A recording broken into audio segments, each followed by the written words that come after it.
It's the intel about the next generation of Bulldogs. This is Before the Hedges, brought to you by Kroger. Let's go. I'm a Bulldog. Welcome in, Dog Nation. I am Kaylee Mansell with Dog Nation Recruiting Insider Jeff Sentell. Happy New Year to you all.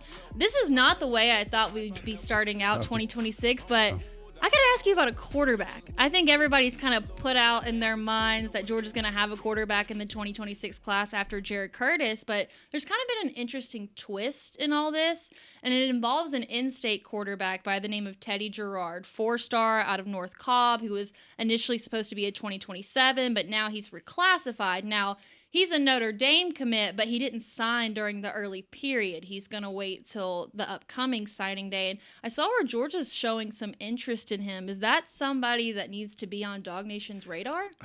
First of all, Kaylee, I guess it's a Jeopardy question. Any more quarterback drama for 1,000, Kaylee, here on Before the Hedges? I think, there's a little bit there. Teddy was at North Cobb Christian, then North Cobb. His uncle, I believe, is Corey Phillips, who threw for that 400-something yards way back when against Kentucky. He's just kind of been set with Notre Dame for a while, and Georgia having to come in late is intriguing. I think Georgia will at least see what's up. But I think Teddy, when he made these moves about reclassifying from 2027 to 2026, he did so thinking he was going to come into a certain situation at Notre Dame, not trying to make things more attractive for him at Georgia, places like that. Let's be honest, Kaylee, most quarterbacks in 2026 and 2027 just hit the reverse when they saw what Jared Curtis was doing, especially they're like, all right, there won't be anybody need for Georgia at quarterback for 2 cycles. I think that's what's going to stick here. He may give Georgia a visit. They may be talks, but it seems like Teddy is pretty firm right now with Notre Dame. Well, it's like you said when the Jared Curtis situation happened. It's all a domino effect after this, and I feel like just when we're done talking about this group, more dominoes fall. Are there any dominoes left that we need to talk about off the top? Yeah, Kaylee, I think probably this is going to feel like Tony Soprano going to see Dr. Melfi. Like you got the quarterback issue right here, but Kaylee, we got a whole other big ball of wax to talk about here. And what I'm talking about is 4-star offensive tackle Joshua Sam Appel. Man, he's really felt a certain kind of way about the Dogs for forever. And, one of those guys that is an absolute in-state top target. I'll give some news at the top of the show here is that, DJ Jacobs, Georgia lost him. That was the top target for 2027. Well, who was the new top target for 2027?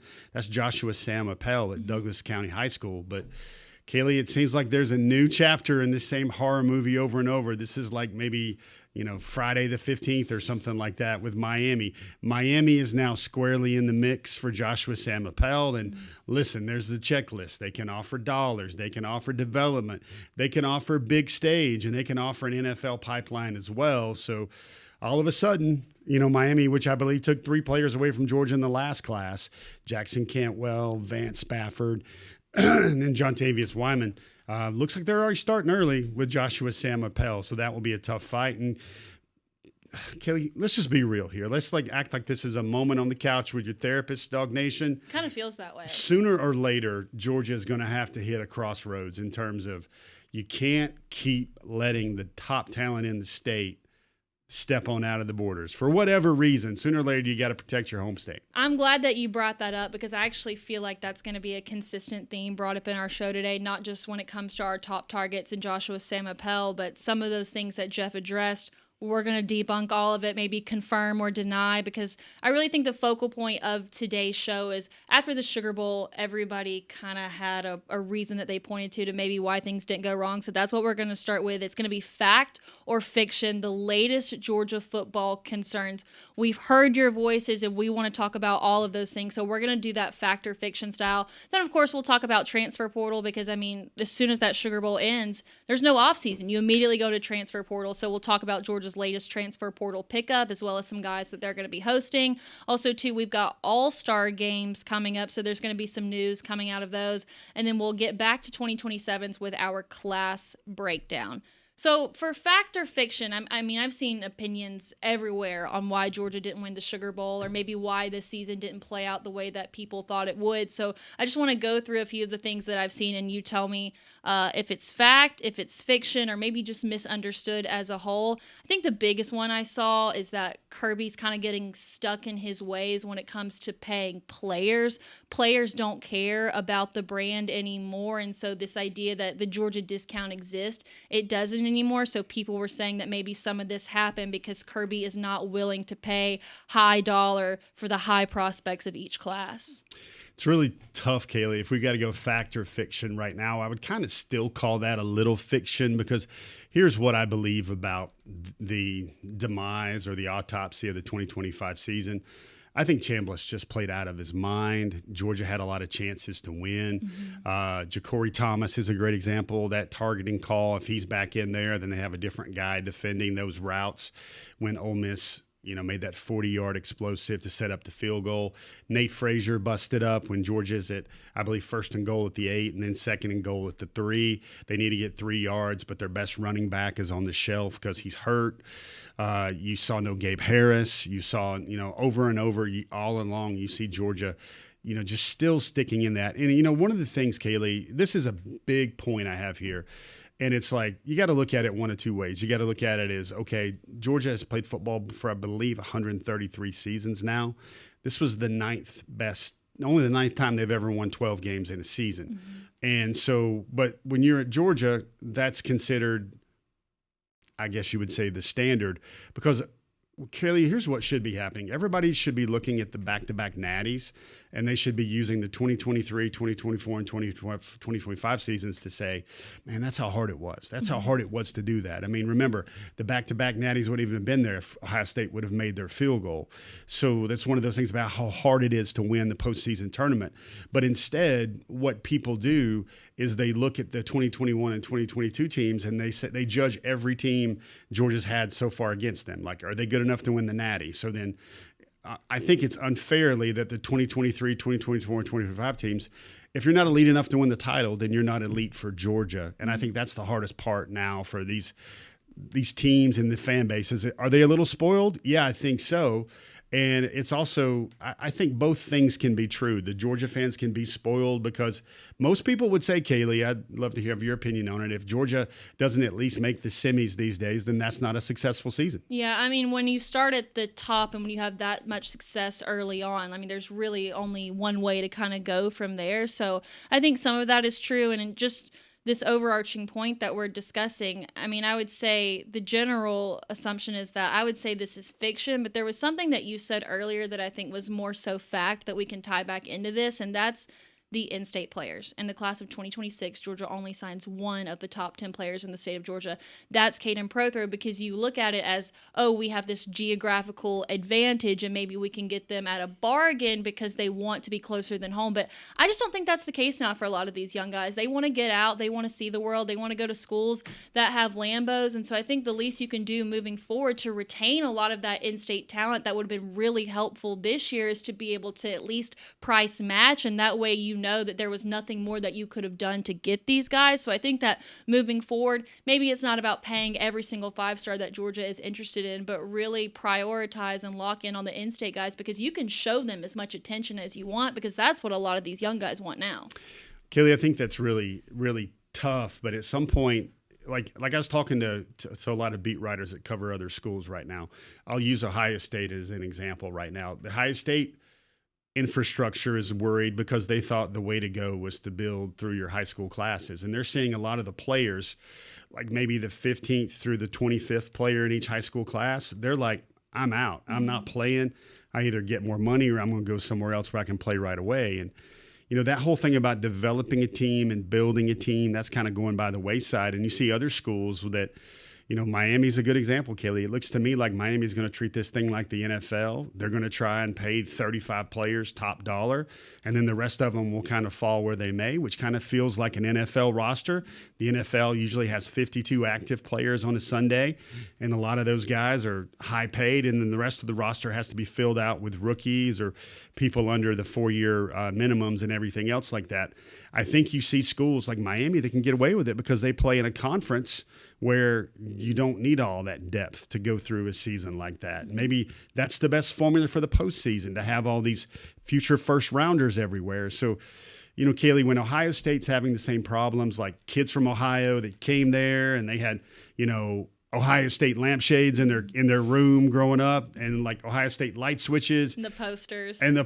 And they're like, all right, I got to go to Purdue so I can start, or I got to go to Wisconsin so I can get my run and my playing time burn.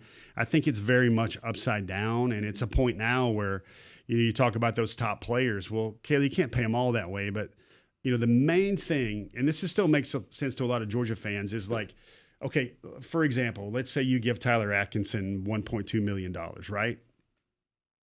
What does that do for what you're paying C.J. Allen, Raylan Wilson, Chris Cole, Zayden Walker? It's got to get upside down somewhere. Yeah. But, Kaylee, if you never get these top players anymore, how was the Georgia mini dynasty built here?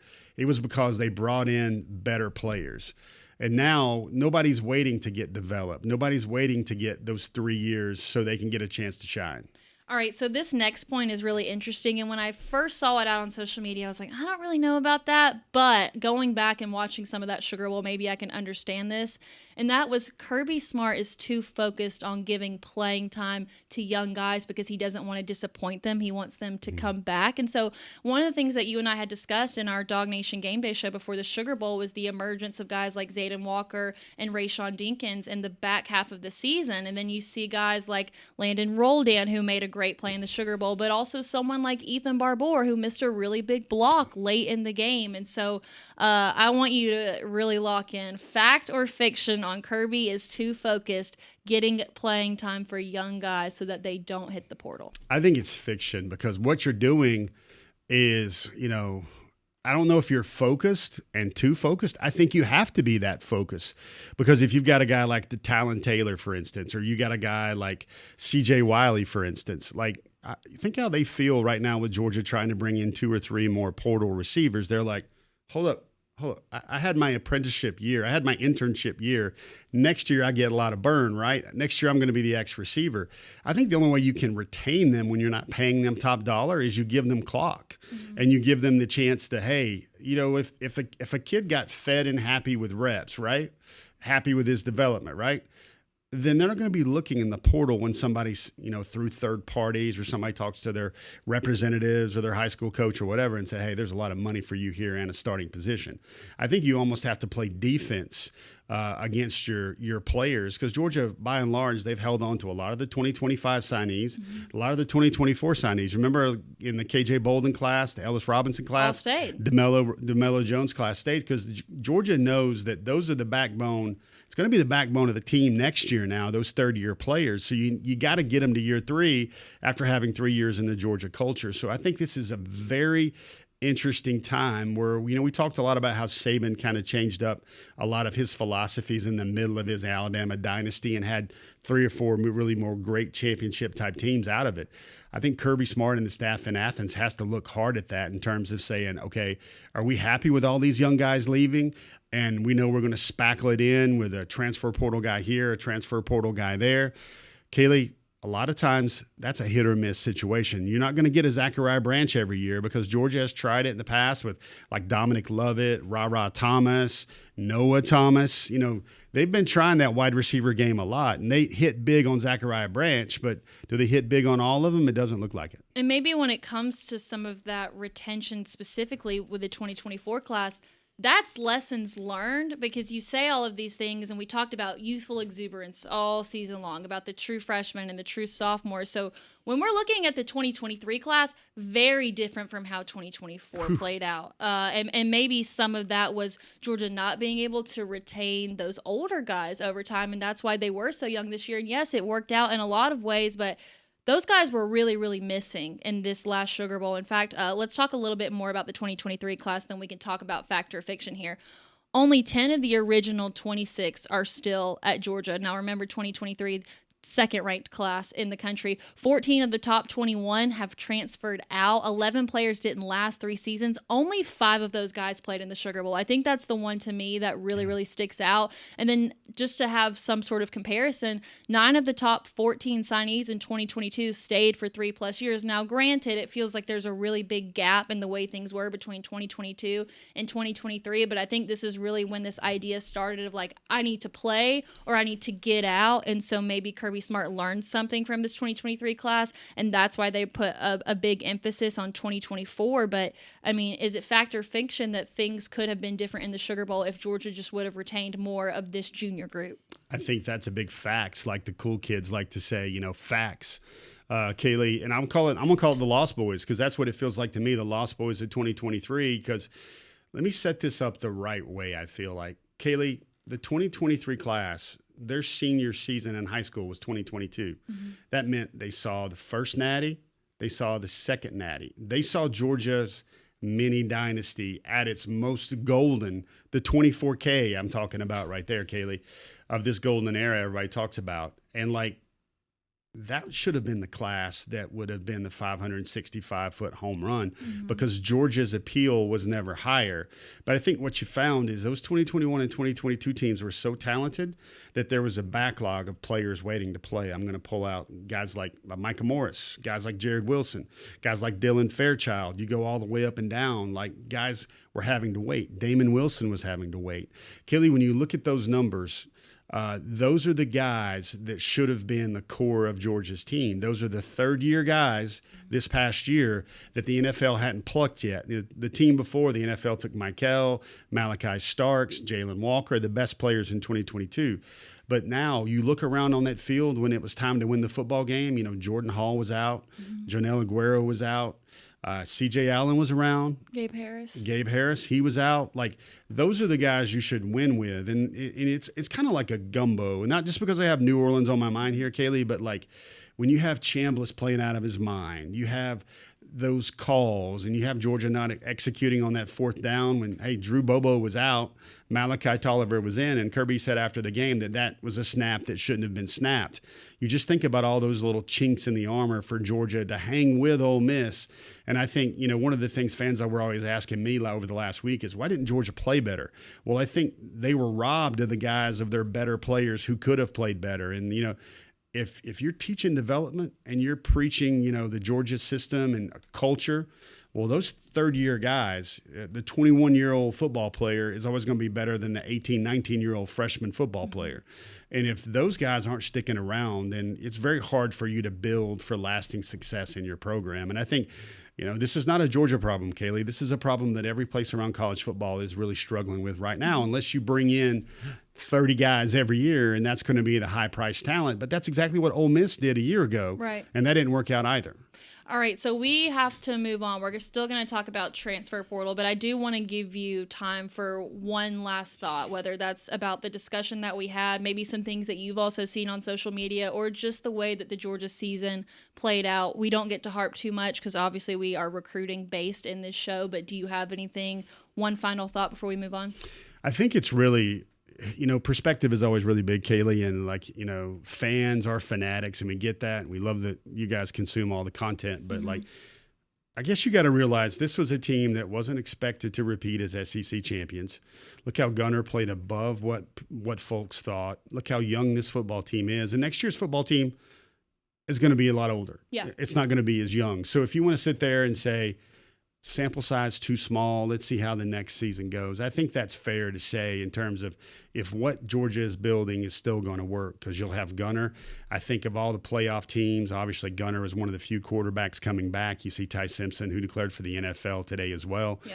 You're gonna see all those way too early lists, and I think Georgia's going to be in the top 3 of all of them, and that's something to monitor. But you've got to sit there and wonder if we're still talking about the 2024 class the 2025 class, and those guys aren't sticking around, then it's going to be really hard for Georgia or anybody to be sustainable. It's just going to be kind of like hot stove league in Major League Baseball, where, let's face it, Kaylee, I've talked to some fans in New Orleans that figure out they're more excited about these 2 weeks in January than they are signing day in December, because they know most of these players who are in Athens now, the early enrollees, will all show up by tomorrow, classes, everything else like that. Mm-hmm. Like, they know they won't play for a couple of years unless they're really special. And they got to think about, okay, who's the new Branch? Who's the new Colby Young? Who's the new extra running back? Those are things that are very important to them right now. All right, so nothing like a little piece of intelligence to set you straight and keep you optimistic about what's to come. So we still have got more. We're going to do transfer portal talk. We'll talk about all-star games. We've got new names on our top targets at the very end of the show. But first, I want to talk about something really quick. Of course, Kroger is a really big part of what we do here on Before the Hedges, but Kroger really came in clutch for me a few days ago. A lot of you guys know, leaving the Sugar Bowl, I got really, really sick. Being home for the holidays, I didn't have that much groceries because I was away, and so I couldn't get out of my house, but I really needed stuff, and so I had Kroger Boost delivered to my house Monday afternoon. I know a lot of people are getting sick right now, but you still have households to run, so Kroger Boost was really a lifesaver for me earlier this week, and I cannot stress that enough. It's not even just the grocery delivery and the attention to detail of getting all the substitutions for things that they may not have, but it was right on time, right at my doorstep, no hassle. And then on top of that, of course, you get extra fuel points and so many more perks. So to see more about that and the benefits that you can get, check out Kroger.com/boost to sign up today. It's so crazy because I remember talking to my mom after the Sugar Bowl, and she was like, well, at least now you've got some time. I was like, Mom, there is no time because it's transfer portal. I mean, immediately kicks in, and I got to give credit to Georgia because they wasted no time making an immediate statement in the transfer portal. They go get Clemson safety Khalil Barnes, a former North Oconee player, former 3-star, but in his career, 139 total tackles, 3 forced fumbles, 7 interceptions. And I really think this was a good pickup, not just because of what he could do on the field, but we know how important chemistry is and being able to fit into that Georgia culture when they bring in transfers. They're very selective because they can be, but this is somebody that's going to fit immediately, not just because he's right in Georgia's backyard and because he's a Kirby Smart type player, but also the chemistry that he's already going to have with former teammates like Landon Roldan and Kamari Brooks. So Georgia coming out swinging in the portal by picking up Khalil Barnes. So Khalil's interesting, Kaylee, because I'm of the belief that I don't know if Georgia really had reliable safety play, at least both safeties this season. I think they were searching for it all year, whether it was Aguero, Ja'Cory Thomas, Kyron Jones was there for a little bit when he had the big hammer on his hand, basically. And they were really searching, especially once, Ja'Cory Thomas was removed from the game for that dubious targeting call. I thought Zion Branch made a heck of a play in that late 4th down series, but lots of people have chopped it up and said, probably wasn't in the right position as the single high safety there with a 3-by-1 look. And, that's tough because you have a guy in there that hasn't played a whole lot. And I think Khalil will solve a lot of those issues because, number one, he's gotten a lot of reps. Number two, Kaylee, this is a very smart football player. Like when he was at North Oconee, first of all, Coach Arant was so happy to talk about Khalil this week because now there's 3 North Oconee Titans at the University of Georgia. But the way these guys are connected is really something because Kamari Brooks, who's part of the new group that will be in there this week, he was like, they lived in the same neighborhood. When Khalil was a senior, Kamari was a freshman, right? So he would take him to practice and he would take him to school. And he was always that guy that was very wise. I think there's one game he played for North Oconee, Kaylee, where he had 3 interceptions. He actually had 4, but he had 1 on a 2-point conversion, and that's not counted. It doesn't count. It's not counted as an official interception. And he did everything: Wildcat quarterback, wide receiver. There's a DogNation.com story that will be up soon about how Khalil was the guy that would catch touchdowns on offense, and he would chase down Smoke Bowie. Remember Smoke Bowie way back when in big games. So the word that Coach Arant used about Khalil, he used the word infectious. And he's like, what are we doing? CDC Before the Hedges are here right now? And he's like, no, he's the type of guy that's going to be the same guy every day. And his attitude and his zeal his horizon. That's one of the words that struck me, because this guy wakes up every morning with the absolute goal is he's going to be the best. Mm-hmm. And he's going to put in the work to be the best. And one thing Coach Arant told me was, like, there's a lot of guys that sounds good to maybe put it on a social media caption to say, grind or whatever. The difference is Khalil knows what it takes to get there, and he's willing to go there to get there. And that's one of those players, I think, that will help the Georgia culture, help the Georgia locker room. I think he's the type of player that will play a lot for the Dogs. He's a local kid. Played a lot at Clemson, a good chemistry fit. But aside from all that, this is a really good football player. I think he played everything. He played wildcat quarterback. He returned kicks, wide receiver. He played safety. He played corner. He played all over the place. This is a guy that really understands football with a high level of ball. He knows ball, like all the young folks like to say, and I think it's an excellent fit. Georgia only has one transfer portal commit right now, but that was absolutely an area they needed to triage there with Khalil Barnes. And he knows what he's getting himself into. I feel like a lot of these guys that want to transfer into Georgia don't know exactly. Yeah. They just hear about it, but with his personal connections to the program, he knows exactly what he's in for, and he still chose to come. But like you said, currently the only transfer portal commit, but Georgia's going to host a variety of other guys. One of those is going to be Jamarly Riddle, safety out of Eastern Carolina, former in-state guy, went to Camden County, had 70 tackles and 6 pass breakups this year. Now, the crystal ball has him going to Georgia, but what I really want to talk about with him is we saw Georgia bring in 3 safeties in the transfer portal last year, and really the only one that we saw play even a little bit was Zion Branch. So this situation almost makes me think of Adrian Maddox a little bit, who was a standout at UAB, and it really just didn't translate over this year. So, I mean, I guess really what is it that they see in Jamarly, and is this someone that can actually play, or is it someone that's just going to take up more space? I think it's a guy that's experienced, smart, fast, and physical, Kaylee. But let me just break it down pretty simply. I think Kirby Smart, Traverse Robinson in Georgia, they feel good about their room when they have 6 really good safeties or 6 winnable safeties. Kelly, I don't know if they had 3 or 4 this year, especially when, Kyron Jones went down and Jonell Aguero went down. That number was down to maybe 1, maybe 1.5, maybe 2.5 at times, and they just need more safeties. And I think, let's be honest, Kaylee, they didn't get the safeties they wanted in the transfer portal a year ago. These were not the 3 prize picks they wanted, so they had to settle in a lot of spaces right there. So, I think they could never have enough safeties right now, and it'll be interesting. Georgia loses another DB to the portal. I think they might go take another safety that's in there right now. There's some starters floating about that, started at FSU for a while, started at other places for a while, like Florida. I think Georgia wants experienced, fast, and physical football players to man that safety spot, because Kelly, we saw how crucial it was in the Sugar Bowl. Yeah, so I mean, right off the bat, you see Georgia going after safeties. Georgia's also going to host 2 wide receivers pretty soon. One of them is going to be the sophomore out of Georgia Tech. A lot of people are excited about this. That's Isiah Canion, went to Warner Robins, 6'4", 215. This year, 33 receptions for 480 yards and 4 touchdowns. But when you look at the measurements, the 6'4", 215, my bad, Georgia might need one of those. No Colby Young, no Noah Thomas. Yeah. Now, granted, you've got C.J. Wiley coming up, but I could see why Georgia would want to go after a guy like this, because that might not be enough. It's also synergy, Kaylee. I know you know your high school football pretty well, but there's already 2 Warner Robins teammates that know Isaiah really well, in Rayshawn Dinkins and Isaiah Gibson in Athens right there. I think that will help, and I think I think absolutely what Georgia's trying to do is, I believe C.J. Wiley moves into one of those 2 Colby Young, Noah Thomas slots,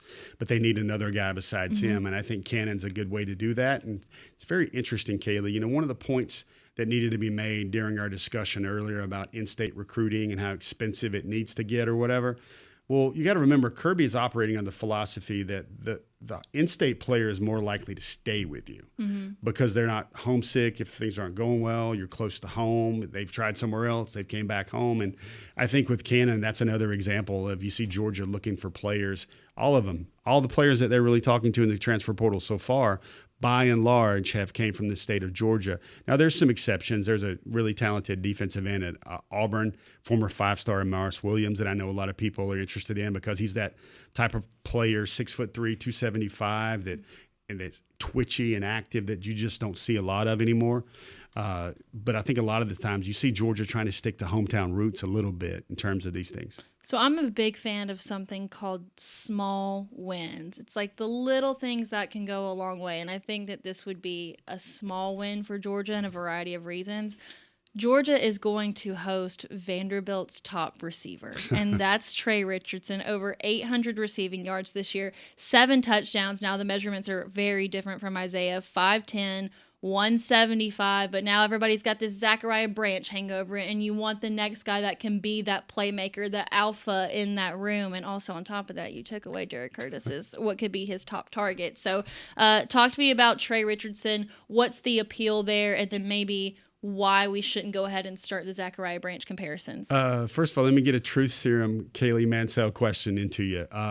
Is the best word that describes it small wins, or is it karma, or is it petty? How do you feel about rating the Vanderbilt weapons locker for one of Jared's best targets? I would say maybe it's like expedited karma in a way. Yeah. And Kaylee, listen, it's going really well. He's visiting. And one of the things, Georgia can sit there and just flip on the Zachariah Branch film, because this kid is stupid fast. Now, is he twitchy like Zachariah? I don't know if anybody is. That's hard. Is he going to catch tennis balls with Georgia's G logo on it before a game? I don't think so. But Coley, all he has to do is flip on that film and say, hey, man, we need somebody to do that. Can you do that?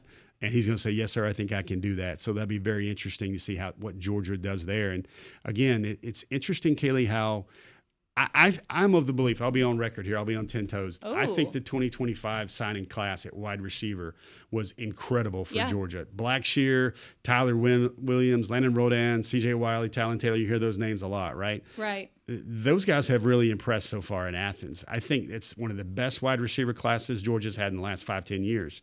But they still are needing to go get that top shelf veteran juniorish talent to supplement all that, because they didn't get that in the 2 years prior to that. All right. So last thing, just because I want to, let's just call this fact or fiction. Georgia fans need to go ahead and let go of Cam Coleman, because that's just not happening. Not happening. Yeah. Not happening. I was told, Kaylee, that he enters in the portal and the initial number was like $2 million. And like couple schools met that. Georgia was kind of one of those things that backed off from the buffet table. That's how crazy that gets. All right, so we've still got more to come. I want to talk about the All-Star games, because I feel like so much is changing with some of the things that we talked about last week. So just want to reiterate on some of those topics. But really quick, if you guys would do us a huge favor for 2026 and go ahead and like and subscribe to our Dog Nation YouTube page. And while you're here, go ahead and like this video. The subscribe is good for us. It's good for you. That way you can get notified anytime that Dog Nation goes live. We're in that season of lots of breaking news, whether that's from the transfer portal, also commitment. So don't miss out on any of our Dog Nation video content, because there is no such thing as the offseason. It is 25-8. We know you guys love Georgia football, so we want to make sure that we keep you informed.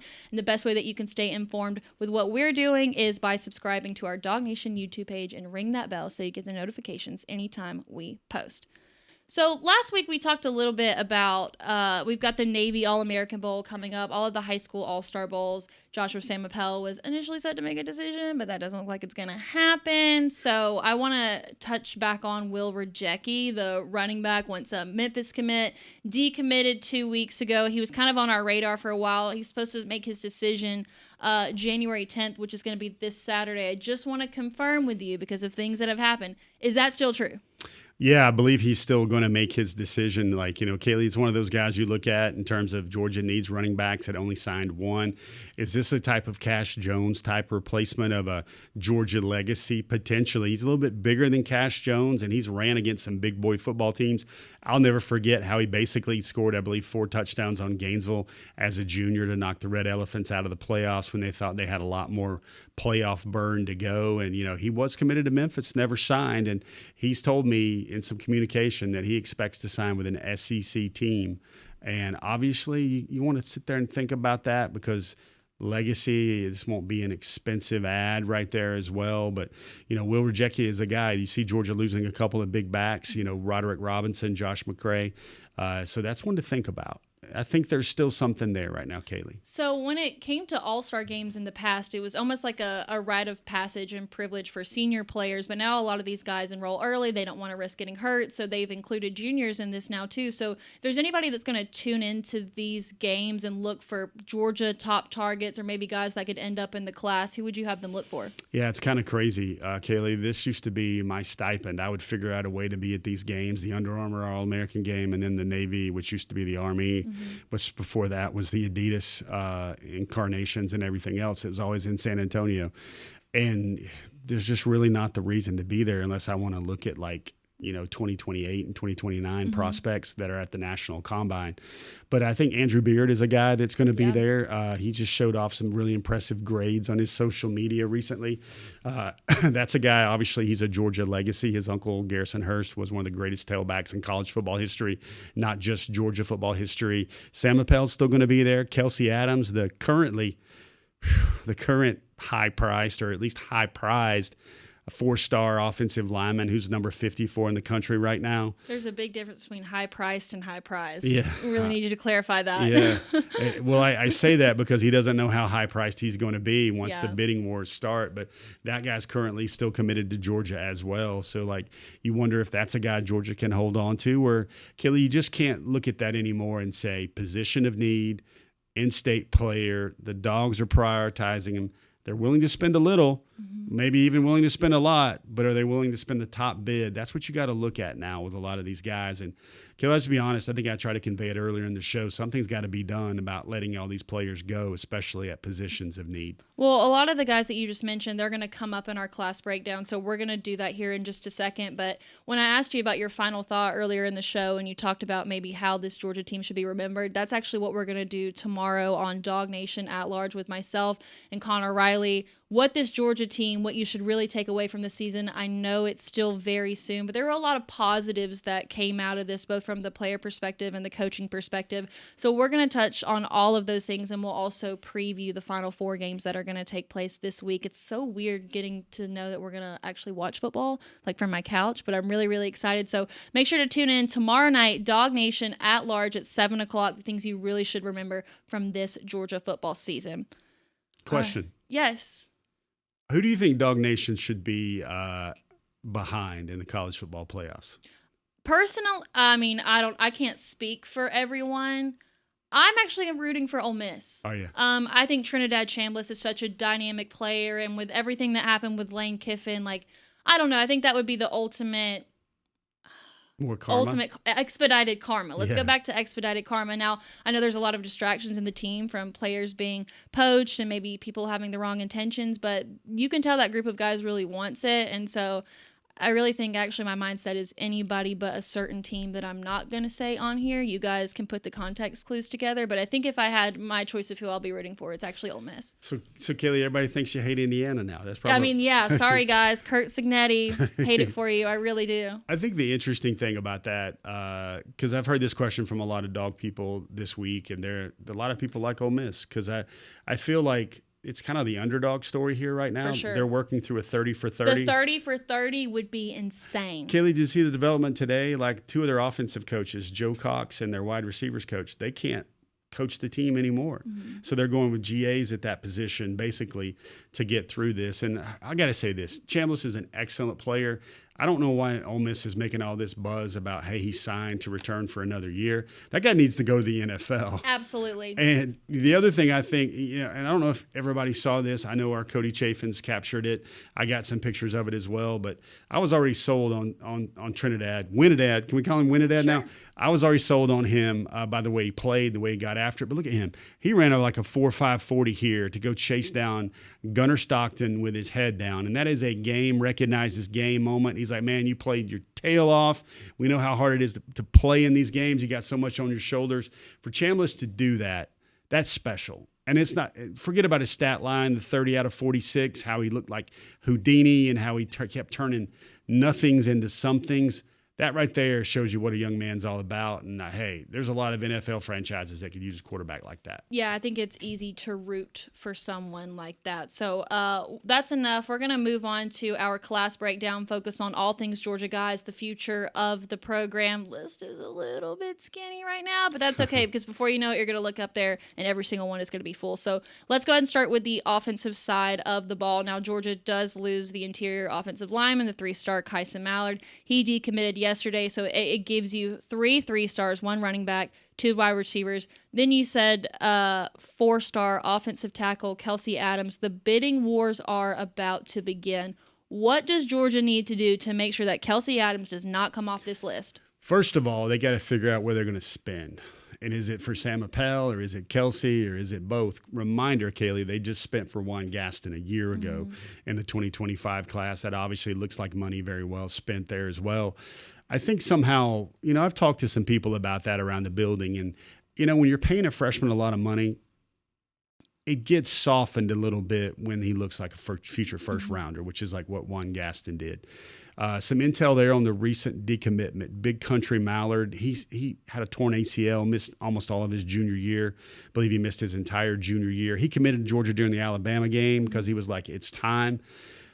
I hate to hear this, but one of the things he told me is he just wasn't getting the type of communication from Georgia that he was expecting as a commitment, and that's why he saw the need to open it up. Kaylee, what does that mean? Obviously, that means that Georgia wasn't prioritizing him in this class, probably spending most of its efforts on retention, Kelsey Adams, and also a guy like Joshua Sam Appel. Well, there's just also a lot going on right now, but I understand a lot of these kids value that now. So we'll move on to the defense because the lone survivor in this group for a long time has been the 5-star cornerback, Dante Wright.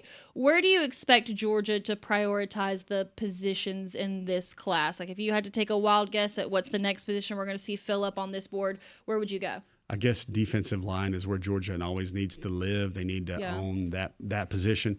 Kaylee, I don't feel like I'm going to be Zoltar from the movie Big, making predictions here or whatever, but I think you're just going to see Georgia allocate its fiscal resources to the same positions the NFL does.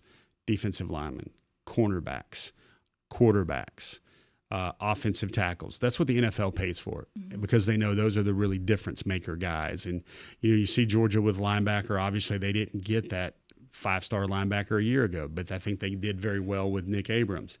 I think there's going to be lots of players in state at linebacker, defensive back, safety, unless they're really special. And I think there is one that's really special in the 2027 class we'll see on the top targets. But you might see Georgia, continuing its trends with international players, catching that 3-star from Germany or from Dusseldorf, the latest example. Seem to rise really quickly. Yeah, because they have all the ability, but they don't have, I guess, not polished yet. I guess I would say that, but they don't feel as promoted or the world hasn't known about them for 2 or 3 years, which drives the price up, which drives the rankings up as well. I mean, it is kind of funny. I know the main thing Georgia fans always struggle with, and they're like, can you tell me why we have to be a clip coupons type program when they're the University of Georgia? I think that's one of the things people struggle with because they don't realize how hard it is for them, what it is to retain. Like Kirby Smart's got a roster that he probably has 45 to 55 really good football players. Hardest part is holding on to those 45. So we're going to take just a quick glance at the class snapshot just because Georgia does move down in the 2026 rank or 2027 ranking. It's going to take me a minute to get used to that now that we've been doing 2026s for a while. So they drop from 6 to 8. But this is one of those things that it starts meaning a little bit more as you get more and more guys added to the class. So let's just go ahead and move on to top targets. We've got 15 to show you, starting with 11 through 15. The first thing that jumps out on me, all in-state guys: Cartersville, Stone Mountain, Leesburg, Milton, Kingsland. Also, the positions that you see here, you've got skill players in Jaden Upshaw as well as Sean Green. And then for Cole Crawford, that's what I want to ask you about. Cartersville guy, Brady Marchese's teammate, linebacker / tight end. What would he be for Georgia if they continue to pursue him the way they are now? I think it's a tight end. I think that's where he would settle. Obviously, Coach Hartley would share. And Kelly, you got to remember, we got to start looking at these players in terms of 105, and maybe Cole Crawford might be the 4th string tight end, but he might also be the 3rd string linebacker, inside linebacker as well to think about there. There's positional versatility. He's really smart. He's a coach's kid. He's loved Georgia for a very long time. He was an Under Armour All-American. He was one of those juniors that got to go play in the game last week down there in Florida. And he's a guy that basically for the longest time, and I think it's always going to stay this way, it's going to be Alabama, Tennessee, or Georgia. One of those three schools, Georgia has maintained the lead for him for a long time. And Kaylee, as it gets harder and harder to pile up these small wins, as you're talking about, Cole Crawford would not be a small win, but it's one of those where, anybody on the golf course knows what it means. You got to make those 4 or 5 foot putts to have a really good round. And I think Cole Crawford is one of those putts Georgia has to make to build a really great class in 2027. So as we're looking at 6 through 10, there was some switch ups on this page from the last time that I saw you. So you've got the 4-star defensive lineman Seth Tillman, who jumps up a few spots, and then Nigel Newkirk, the running back out of Gainesville, drops a few spots. Talk to me about the decision to kind of switch those guys. Yeah, Newkirk's kind of hurt a little bit, so I kept him. And I'll be honest, Kelly, people are asking, Jeff, you didn't even keep your promise. You said you were going to keep Kamon Spell in the list as just lucky number 7, just as a, like a candle in the window. I was going to let you narc on yourself. I wasn't going to say anything. Yeah, I was like, nah. Georgia's got bigger problems to worry about than a linebacker. They need to figure out a way to hold on to the 6'9" offensive tackle in the state of Georgia rather than going after those luxury Pennsylvania 5-star running backs. That's just going to be so hard. Justin Weeks, he maintains that Ohio State and Georgia are his top schools right now. Jabaiah Smith, that's a guy Georgia's been on for a while, always prioritize him. I think he went to 3 games last year. Seth Tillman's one to watch, Kaylee. He's in South Carolina. He already looks pretty comfy. He wore one of those Georgia fan chains. I don't know if you've seen it, where it's like the chain links, and then there's a red kind of power G that he wore around his neck. He wore that around his neck for the Texas game. Looked like he was having a lot of fun there. Georgia right now appears to be his leader as well. So now let's move on to the top 5, which, of course, a new number 1. You already said it was Joshua Samapel, the 4-star offensive tackle out of Douglasville. Everybody else pretty much remained the same, except for Eric McFarland. Yeah. This is somebody who enters the list. A 5-star wide receiver, in my mind, immediately goes to Bradenton, Florida. When it says Bradenton, Florida, it's IMG. There's a lot of IMG guys on this Georgia team. So does that have anything to do with your decision making? And what kind of what is really his primary skill set, Eric McFarland?